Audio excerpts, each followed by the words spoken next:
little bit about me. I went to school at BYU and studied animation, and from there went on, worked in movies for a while. I worked on Tangled and Hotel Transylvania and a few other animated films.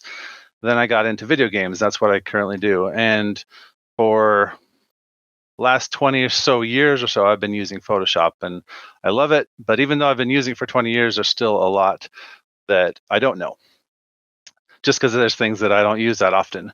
But the basics of what we're going to talk about today is layers. And I'm assuming that there's a wide range of people of experience watching this. So this might be going over basics for some people, but I don't want to leave anybody behind. So first of all, we're just going to talk about really basic Photoshop stuff and the layers panel. So in Photoshop, if you open up a new document, you're going to get a blank screen, a blank image. And over here, your bottom right-hand corner is what is known as the layers panel. And Photoshop works in layers. So that's what's great about it, is you can have as many layers as you want to and just keep piling them on top of each other. So it gives you by default this background layer. And if you look over here, we've got a couple things. One is we've got an eyeball. If you click that on and off, that is the visibility of your layer. Now, that didn't work. The reason it didn't work is if you go over to the right-hand side of this layer, there is a little lock there. You hover over it, the tooltip pops up and says, indicates layer is partially locked. So right now, I'm not allowed to do everything in Photoshop to this layer because it's partially locked. If I come over here and I want to start drawing on it, I am able to do that. So if I click my brush tool and I start drawing, I'm able to do that. Now, like I said, we're all about layers in Photoshop. So if I wanted to just make this a regular layer, I could come over here and click off that block. Now it is just layer 0. It becomes a normal layer. I can do anything to it that I would do a normal layer. If I come over to my move tool, I can click and drag. You can see that white was actually white pixels covering the whole screen. This checkerboard behind it, I'm going to zoom in a bit, that designates transparency. So if you're seeing that, you know that there's no pixel information in that area. All right, so also if you have a background layer, now there are certain reasons you would want a background layer. Most of the time, it doesn't really matter. But if you have accidentally clicked off that lock there and you want to get it back, you can go up to Layer from Layer. By clicking on that, it will apply those presets back to your background layer. So down here in the lower right-hand corner of the Layers panel, you have a little icon that says Create New Layer. So if I create a new layer, that automatically creates a layer above my current layer. And that'll work whatever layer you're on. When you click that button, it creates a blank layer right above it. So now if I turn my background off, there's no information there. So any new layer that you create is completely transparent. There's no information there. Now I can come into my layer once again, and I can, had my zoom tool selected. I got my brush. Once again, I can draw on it. And if I have my background, then you can see that only that black that I drew there is giving me any kind of opaqueness. Everything else is transparent. So Photoshop is really powerful in this sense because I can do as many layers as I want to, like I mentioned. So if I want to do, so I created a new layer, and now I'm going to, let's see what color we should draw. All right, let's just do something red. Do some more squiggles. Oh man, I keep having my zoom tool. So, since these are on two different layers, I can turn one off, turn one on, and I can manipulate them independently of each other. And that's why, I mean, you want to work in as many layers as possible. One of the things that I'll probably mention a few times is non-destructive editing. So when you're in Photoshop, you want to practice non-destructive editing as much as possible. What that means is, if I had drawn this red squiggly on the same layer as my black, now that layer is what it is. If I turn it off and on, those black pixels have now been overwritten by the red. There's no way of getting that back. I can undo it, but if I save this file and exit out of it and come back in, that layer is locked, and I'm not able to change it back to what it was. So if I am going to Control Z that and bring my other layer back up, that gives me so much more control. So if I want to, I can grab the red layer, move it around a little bit, go for a better presentation, a better look. Now, obviously, this isn't any kind of fine art that you'd want to worry about that with, but hopefully it gives you an idea of how you want to work. So, I mean, really, if you get too many layers, your Photoshop file might become too large and your computer might chug a little bit. But other than that, there's no downside that I know of to working in layers. You really want to take advantage of that feature. Also, there are some things about layers that, just as far as the abilities of what you can do with these layers. So over here again, we're in the layers panel. Right now, our blending mode is set to normal, and our opacity is at 100%. Now I could take this slider and I can change the opacity of this layer all the way down to 0. Now, doing it to 0 doesn't make a whole lot of sense because you can always just turn it off with the eyeball. But you can make this layer as subtle as you want. There are also blending modes, like I mentioned. Right now, we are normal, but you have this whole long list of them. You can kind of go down the list and see what happens with each of them. This is what happens if I multiply one color against the other. This is what happens if I see. Nope, that didn't do anything.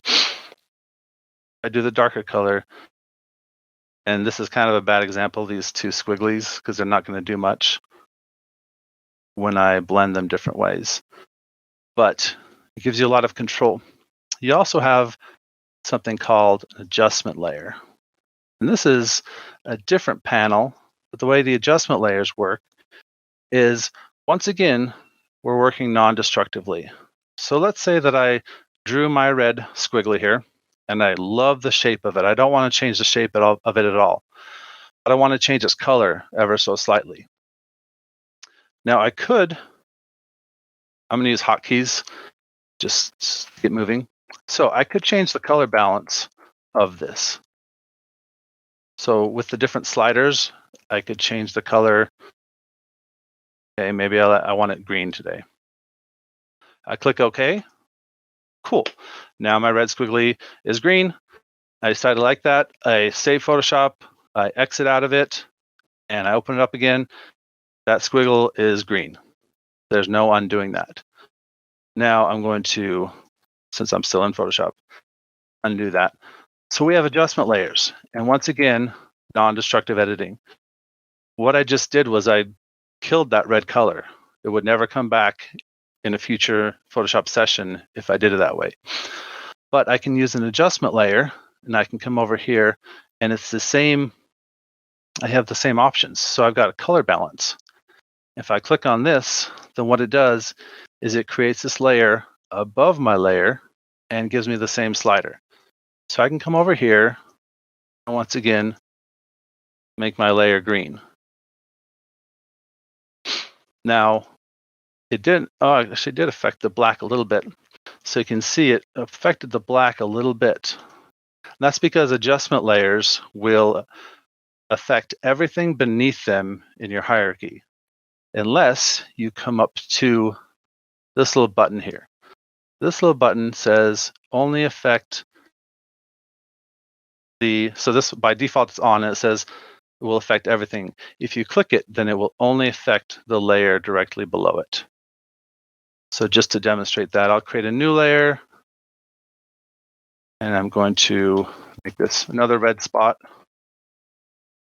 If I go to my adjustments, if I go to this and I click that off, then it's going to affect everything below it. But if I only want it to affect one layer, click that on, and it will only do the one directly below it. If you notice, that layer is now underlined as well. So that's another way that you can tell what's going on with it. So, and then another thing it does is it gives you a layer mask. Now, I'll talk about this more, non-destructive editing. So let's say that I like my black squiggly, but it's a little bit too big, so I want to cut off a part of it. So I could grab my erase tool and just slice off this part. Okay, cool. But it's the same problem as before. I save and exit Photoshop. I open this file up again. That information is gone forever. So instead, I can create a layer mask.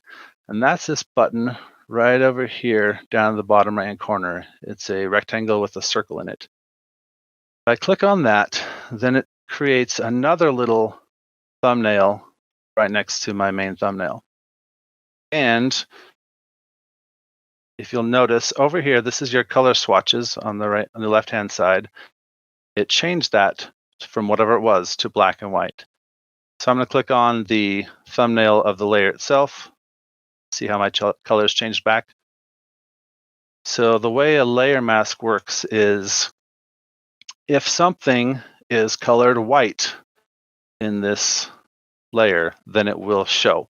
If you color it black, it will hide it. So right now I've got black selected, and I can grab my brush tool and I can draw on here, and I am doing the exact same thing as far as the visibility. I'm erasing those pixels, but I'm not actually destroying them, because I could change my brush to white and I can just paint back over that, and that information comes back. So I'm going to harp on it, but non-destructive, you want to do that as much as possible. And an interesting thing to do is I'm going to paint this out again. Now, when you click, you've got these little thumbnails here. If you control click on one of them, it will select whatever is in that layer. If you alt click in the layer mask thumbnail, and I'm using a PC, so it's a little bit different from Macs, it will show you what your layer mask looks like. So these are all the brush strokes that I have done in the layer mask. So if I were to just go ahead and cover this all up and then switch back to my original layer, most of it's gone because I've been covering it up in the layer mask. So I know there's a lot of information. Hopefully I'm not going too fast, but those are some basics that can kind of get you started. So we're going to do a little bit of a demonstration. So let's say you've got a picture, you want to do some photo editing. You've got a picture, and let's say that you want to just cut Batman out of this picture. We'll say Batman and the bomb. So I could grab my erase tool, zoom in, and start erasing things.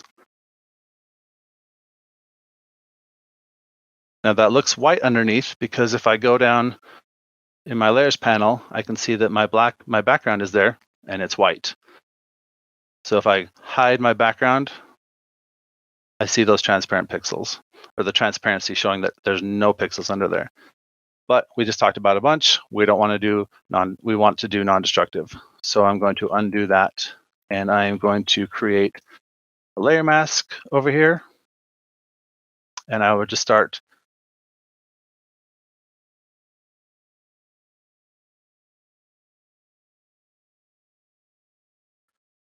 drawing I'm using, a similar size brush to make sure I have the right control and everything. I have a Cintiq. I'm using a stylus, which is really helpful in situations like this.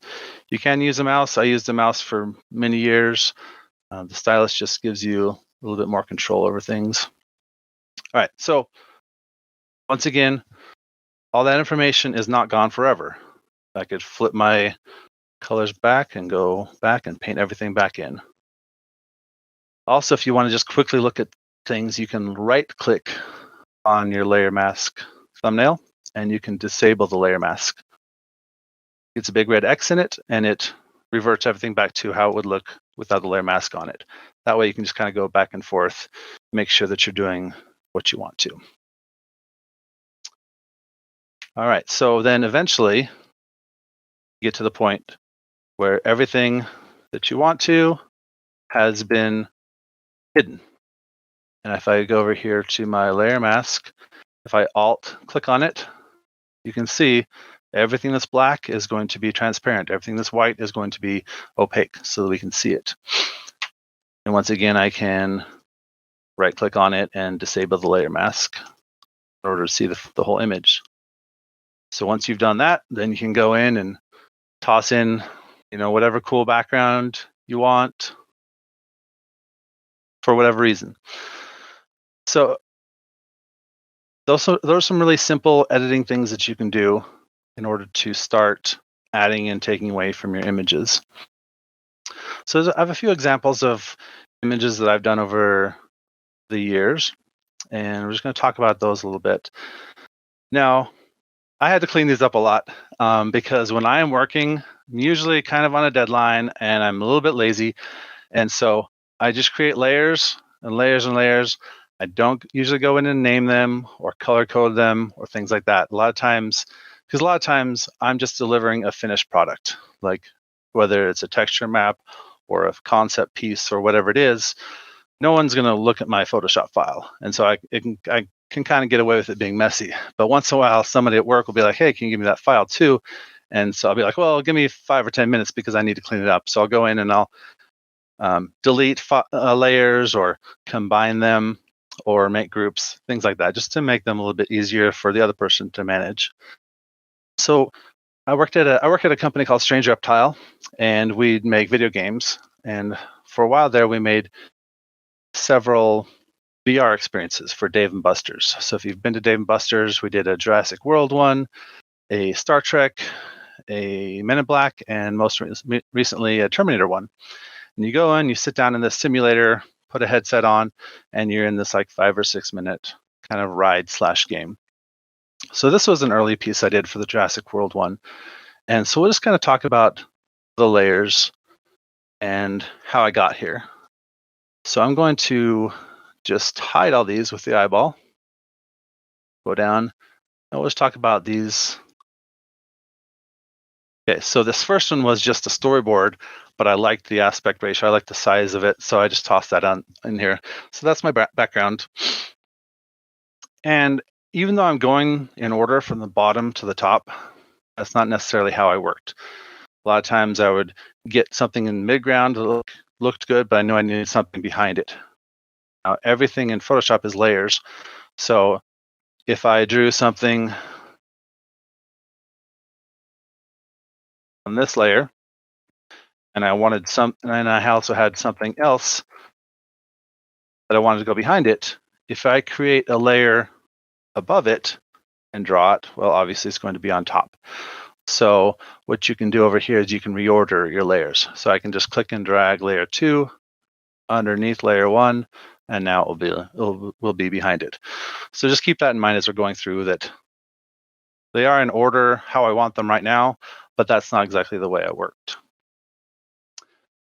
And this was done like 3 years ago, so there's some stuff I probably won't remember why exactly I did it, but we can talk through it. So I started out with just black, just to give me something clean. I didn't want it to be white because it was kind of a pre-morning scene, and there was no reason to have anything that was that bright in the scene.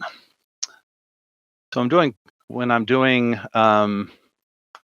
concept stuff, a lot of it is photo bashing and doing some painting on top of it. Photo bashing is when you take different elements from different pictures, put them together. So it was kind of like I said, a pre-sunrise morning. So I started off with this image, and then I just slowly added in more clouds. I added some mountains back there.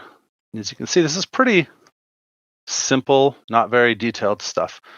You can get more detailed, just depends on what your aim is. Added some little alpenglow. Then I started adding in some fog. Added in the middle ground, so some of the shrubbery there. And if you look at this one, it's kind of got this mustard or yellow color on it. So you can do that with any of these. If you right click on them, it gives you these options for different colors, and color coding can help you keep things organized as well. So let's kind of go up, added some more foliage, some more fog, more foliage. Got some trees in there. A lot of these plants right there in the foreground. Some haze, some leaves, some more foreground stuff, lights for the vehicle, and then we got our dinosaurs. And I must have done the dinosaurs in a different file and brought them over, but I couldn't find that file because there's no way I would have just painted this all in one layer. So all of this would have been in multiple layers. I would have done a base layer, then the scratches, then the texture, and all sorts of stuff. So, excuse me. But I must have just, like I said, it was a few years ago. Don't remember all the details. We've got our gyrosphere, the reflection pass, the rim gives it some light from the gyrosphere, bunch of dust coming up, dirt, and some foreground stuff. Oh, I forgot our foreground.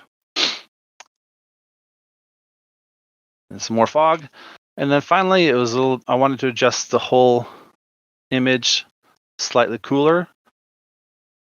So we can talk about this because it has a layer mask on it. So pretty subtle, but if you can see, it goes slightly bluer. Now, if I go over here and I disable my layer mask, can't see it too much, but it does affect the sky. And I didn't want it affecting the sky. I like the color of the sky. So you can see, whoops, my layer mask. Remember, white is opaque, black is transparent. So none of this blue color over here is getting into the sky. That's what I was going for. That's one image. Another one is, we'll go through this a little bit quicker, is, let's see. This is from a graphic novel that I was working on a while ago. Same kind of thing. Lots of layers because I wanted to add things incrementally, and I also wanted to give myself the freedom later to go back and change anything I wanted to. And I do find myself sometimes thinking like, oh, I should have made that in multiple layers. I shouldn't have combined those. I try not to do that, but it inevitably happens from time to time. So we'll do the same thing, just talk about it kind of layer by layer. So I scanned this in, I drew this and actually the background is what I scanned in, cleaned it up, straightened it out a little bit, and then just started. Actually, yeah, I decided that I didn't want those clouds. I was going to do them a different way. Just started adding parts in. And if I look at one thing that's cool is the paint bucket tool in Photoshop is kind of frustrating. Since Photoshop is a raster program, it means, and it's anti-aliased, means that if I create, let's do actually a circle.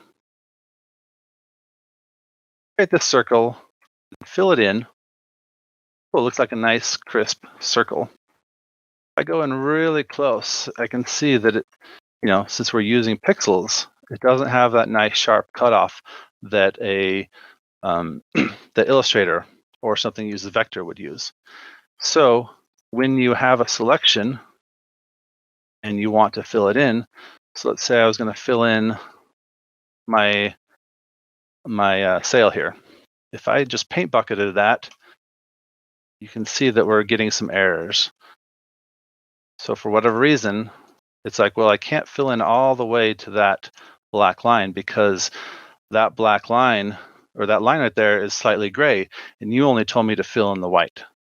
So the way to get around that is by using different layers.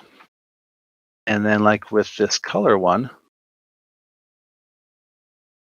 you can see that it's set to multiply. So this layer is on top of my ink layer. My ink layer is all just the black and white drawing. The color one is on top. And if I change that to normal, we can see that all those lines from the ink are gone because it's obscuring those lines. But if I multiply it, then it's going to take the color information I have and say, okay, if anything under this is white, then replace it with the color. If it's black, let the black show through. So that's a really handy way of coloring something like that and not having to worry about going to the edge. Now, if I was doing this all one layer, I could paint it all, but once again, if I'm going to paint on my ink layer, it's going to destroy those black pixels forever, and I don't want to do that. Got a few more highlights. Let me zoom out a little bit.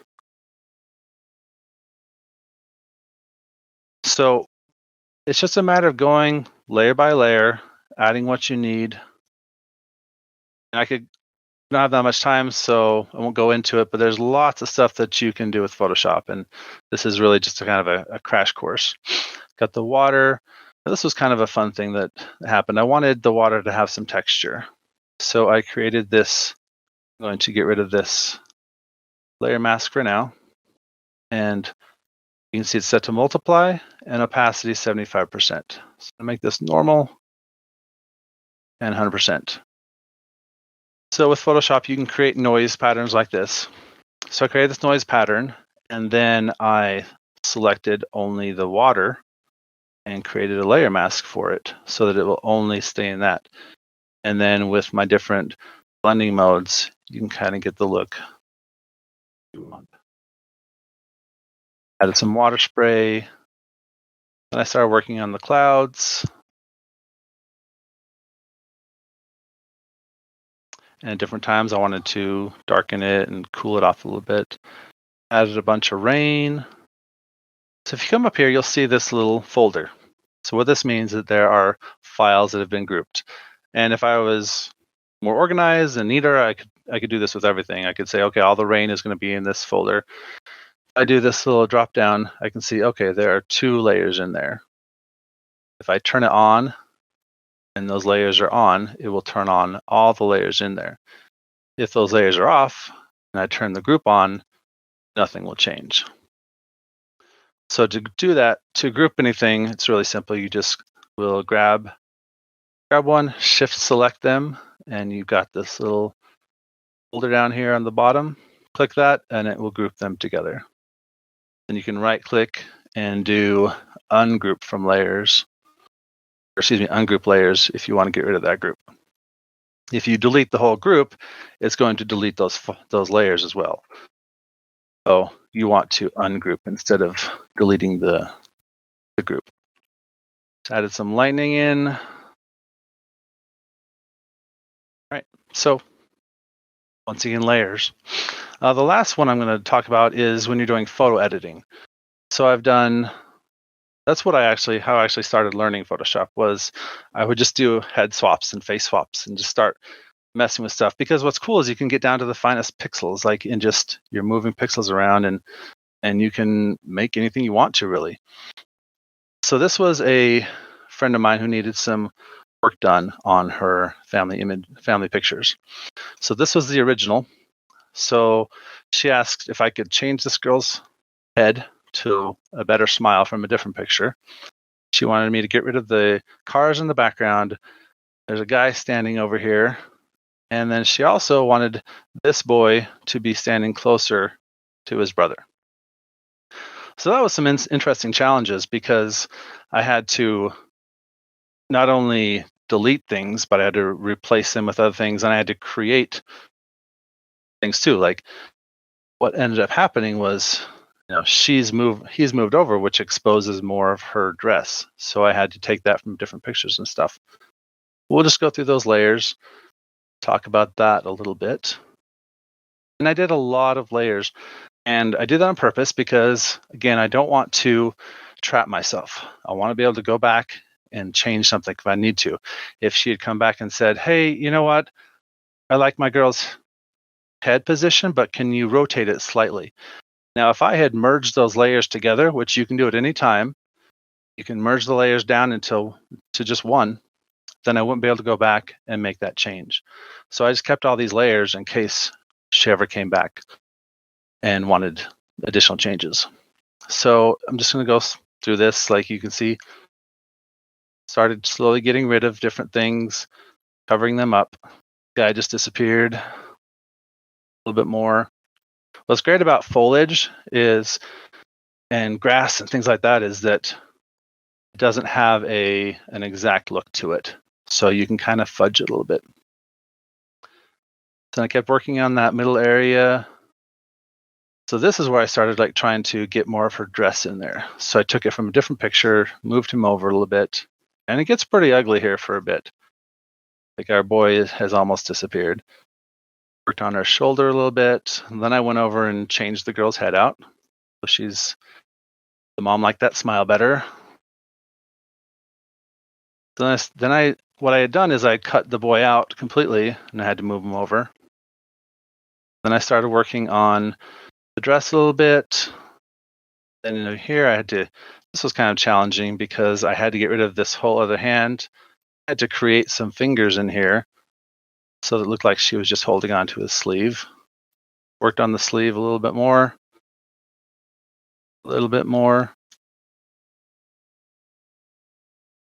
Then I also had to come over here and change the angle of this, give it some shadow. And a lot of this is, I try not to do brushwork on this stuff because you can tell that it doesn't look like a photograph. So I'm not sure where I grabbed that shadow from, but it's just a matter of blending things in. Smooth out her dress a little bit. And then she also wanted everybody to have a little bit whiter teeth. So everybody's got a little bit better of a wider smile. And that's kind of a fun thing. If you look at the layer mask for that, it's kind of creepy. It's just everybody's teeth grinning at you. And then just fix some blemishes, shoulder, and that's it. So once again, layers. Try to keep them organized because I look at it now, I'm like, oh, this would be so much easier if I worked this way because I can just look at a layer and I don't have to click through 5 different things trying to find the right layer. But it's a matter of time and priorities. So you do what you can. So that's about it for my presentation. I know this is kind of a fire hose, a lot of information, and there's so much deeper we could dive into it, but I'm open to any questions if anybody has any. Awesome. Thank you very much. G-Screen asks, do you know of any open source or less expensive programs that compare to Photoshop?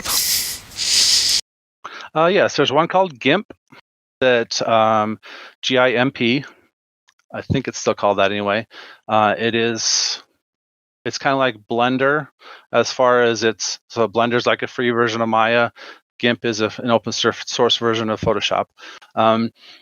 So with the way that it works now is you can't buy Photoshop. Everything's subscription based. So you can pick and choose what you want. They usually have ones, I think there's one that's maybe $25 a month. I end up doing the whole Creative Cloud because I use multiple programs. But yeah, if you're looking for something open source and free, I know there's GIMP. There might be other ones. There's also Clip Studio, which people use. I don't know if it's used for photo editing. I know a lot of people use it for creating art in, and that one I think is only $100. Awesome, thank you. When you have lots of layers, you tend to, each one of those is a separate image. At what point do you have too many where it starts running you out of RAM? That's a good question. I don't know the details on that. I luckily haven't had that problem. I don't think it's usually that big of a problem if you're not using. I do think that layer masks add to that problem, and also smart layers. And I didn't really talk about those, but there are things that can kind of ramp it up. But I've had, 100 layers or more, and I haven't noticed a significant drop. I mean, so I'm using my work computer, and it's pretty robust. But I think any computer should be pretty good. Cool. Thank you. So G-Screen says that they would also love to learn how burn layers work. Burn layers. Okay. So you're talking about like with Photoshop? I mean, like photography, like a burn and a what's the other one? What is it? Burn and Dodge, I think. Yeah. Yeah, burning and dodging. You know what? I've used it a little bit. So for instance, if I want to come in here and I want to let's burn this guy a little bit, you can see how it's affecting it. And conversely, the dodge would lighten it. Now, I'm not a photographer, so I don't know all the details about burning and dodging and stuff like that. And I've only ever used them on the layer. So I don't know that there's like an adjustment layer you can do that will give you burn and dodge and things like that. I could be wrong about that, but I just haven't used it. So in that instance, what I would do is I would just make a copy of my current layer. So just to make this easier, I'll come up here to this one.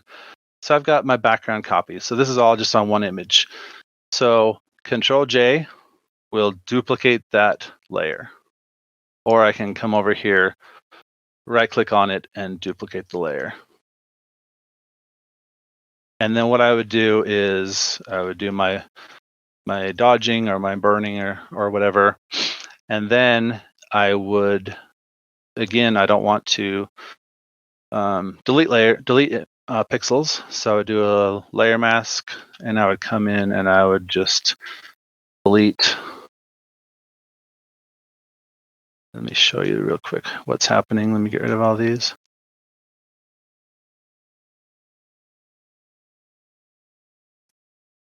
All right, so I'm just hiding all this stuff. I'm painting it out with my layer mask. And if I use a soft brush, if I come up here and change my brush to something soft, then it will need it to.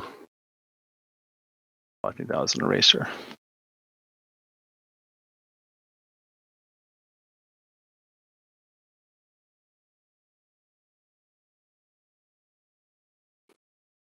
Oh, there we go. So I can blend it nicely. So that way I can blend that in, and then when I turn my underneath layer back on, you can see the difference. So hopefully that answers your questions. Unfortunately, I haven't used those tools a whole lot. Like I said, I've been using it for 20 years, and I know the tools that I use pretty well. The tools I don't know, I'm like, I know that's in there somewhere, but so. Awesome. So thank you very much. Piak asks, what about vector layers? How do those work? So there aren't a whole lot of vectors in Photoshop. Now there are text. So if you create a text, if you create a text layer, and let's just type something. All right. So right now, this is vector. So I can scale it up and it will do what a vector does and do that recomputation. I can make it as big or as small as I want to. And again, vectors recompute each time you scale them. So it'll stay nice and crisp. There are shape layers as well. If I come over here, like for instance, the rectangle tool, I can drag a box and that, let's make an ellipse so we can see. If I zoom into that, it's actually, so let's scale it up.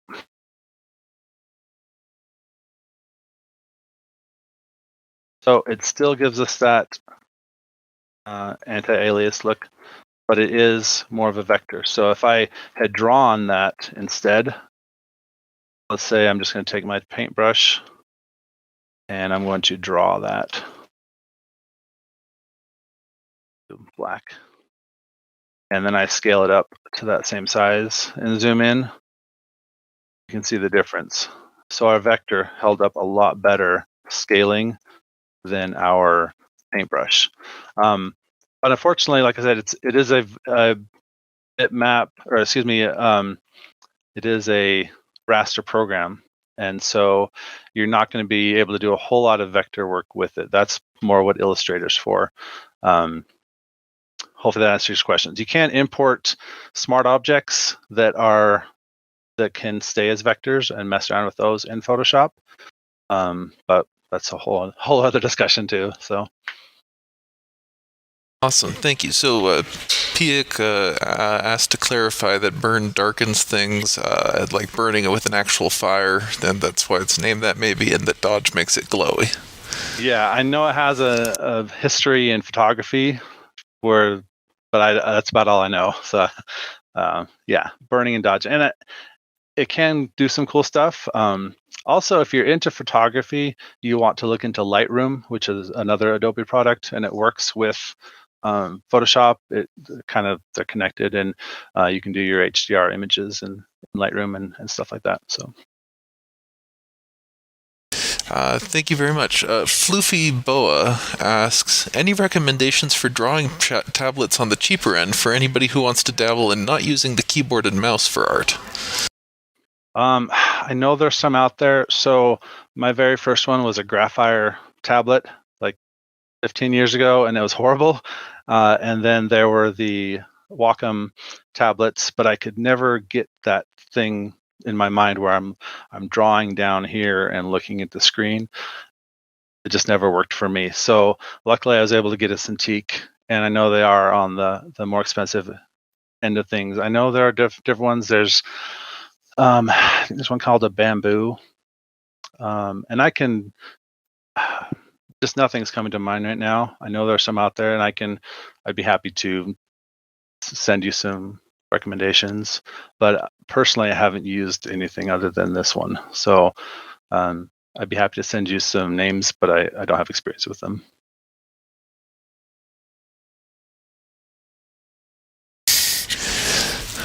So when would you decide when to use a layer? Do you, for instance, make each character its own layer, or every element its own layer? If so, how much of a hidden character would you draw? Well, that's a great question. So I do have one other one that I didn't do, but for instance, this is from another graphic novel. So I created this, and again, I like doing as many layers as possible just because it gives me the freedom. So actually, probably opens up some characters, but we don't have much time. Let's just go through this real super quick. All right, so I had, oops, I actually did this one on the Cintiq. So I did the sketch first, then I did the inks, and I just started doing colors. And I was like, well, I want to concentrate on this section because I know that these are all going to be kind of similar. Looking at it now, I'm like, how did I not do more layers? Because I feel like this background should have been on its own layer. I feel like maybe these foreground trees should have been their own, but I didn't. And then once again on this one, I think I must have just merged them down at some point, because this whole section is one. And again, looking at it, I'm like, I should have done all these different details on a separate layer. I'm guessing I did, and then I just merged them down because I was happy with them. And this was not for a client or something. So I was like, okay, I'm good with this. Still not a best practice. I should have done more layers. The car was on a separate layer, some road texture, some details on the trees, more details, some sunlight. So I do like to keep things separate because if, for instance, the sunlight, I ended up not liking the hue of it, it's a really easy fix. I can come in and just make an adjustment layer that only affects the sunlight layer, or I can go in and change the layer itself. If I had painted this layer on top of the green, that would have been much harder. I would have had to go in and replace each one of those strokes with new pixels. So it's just about kind of thinking ahead and being like, okay, what's going to be easiest for me? What's going to make this my life less stressful in the future? Make it a little bit easier to change things. Awesome. Excellent points. G-Screen asks, does working with digital art and having deadlines make it less fun after it becomes a job? Sometimes, to be honest. I mean, I am very blessed. I love my job. I'm happy to be able to do it. But at the end of the day, it's a job, just like any other job where you have deadlines, you have some stress that comes with it. But I mean, doing this or accounting or something else, I'd much rather be doing this, despite crunch time and things like that happen to come with the territory. Everybody's got to make that decision, weigh those things. The art field is also, it can be very up and down. I've been laid off a few times. There's been stretches where I'm in between jobs. Maybe would have been less so as an accountant. You never know. But I'm very lucky and blessed to be able to do something that I'm passionate about. So it does. Sometimes you get those days where it's like, I hate this, but most days are pretty good.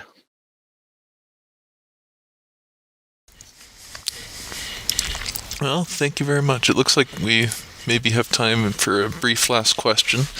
So, does your layer strategy change at all when you're planning to do palette swaps of a character?